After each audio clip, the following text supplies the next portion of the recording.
না না এইগুলো আসলে উড়া কথা। খেলার আগেই টাকাটা পরিশোধ করতে হবে, তাদের উচিত টাকাটা হালাল করে নেওয়া। না, এই বিষয়টা ছিল হচ্ছে আমাদের মানে টিম পারিশ্রমিকটা দিতে একটু দেরি করছিল, বলছিল খেলার লিগ শেষ হলে তারপর তোমাদের বাকি যেটা আছে সেটা দিব।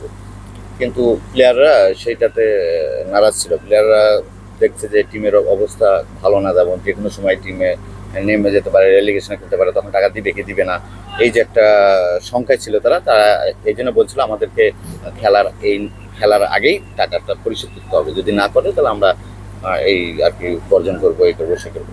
তো তারপরে অফিসিয়াল আমরাও বুঝেছি, অফিসিয়ালও বুঝছে যে টাকা যখন দিতেই হবে তো দিয়ে দিয়েছে। কিন্তু এখন কথা হলো যে টাকা তো সে দিয়ে দিয়েছে প্লেয়ারদেরকে, এখন প্লেয়াররা কি দিবে টিমকে সেটা প্লেয়ারদের বিষয়।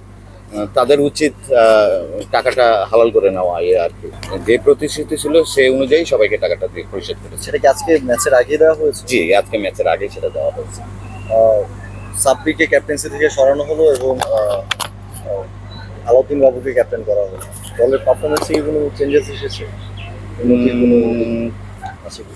এটা পারফরমেন্স চেঞ্জ হয়নি, কিন্তু প্রথমে 2 ম্যাচ মানে টিমের একটা স্পিডটা ছিল আলাদা, তারপরে আস্তে আস্তে আবার যেরকম ছিল সেরকমই হয়ে গেছে এই আর কি। না, এটার কোনো প্রভাব পড়ে নাই, এটা বিষয়ে কোনো প্রভাব পড়ে নাই। তবে আমরা অফিসিয়াল লেভেল থেকে, ম্যানেজমেন্ট লেভেল থেকে মনে করেছিলাম হয়তো বা তাদের পারিশ্রমিকটা পাওয়ার পরে তাদের মানে বডি ল্যাঙ্গুয়েজ বা খেলার যে পারফরমেন্সটা আপগ্রেড হবে, তো ওরকম কোনো কিছুই দেখা গেল না আজকে।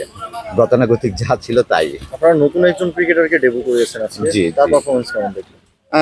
তা সে তো আসলে আমাদের টিমে অলরাউন্ডার হিসেবে নেওয়া হয়েছে তাকে, কিন্তু সে আজকে তার খেলায় তার এক সাইড আর কি, বোলিং সাইডটা সে ভালো করছে, কিন্তু ব্যাটিংটা ভালো করতে পারে না।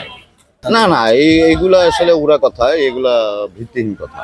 কিন্তু বিসিবি তো বলছে যে এটা তারা তদারকি করবেন এবং হ্যাঁ, তাদের কাছে হয়তো বা কারো কাছে মনে হয়েছে যে এরকম হলেও হতে পারে বা হয়েছে, তারা যদি মনে করে যে না সন্দেহজনক তাহলে তারা সেটা তদন্ত করে দেখবে।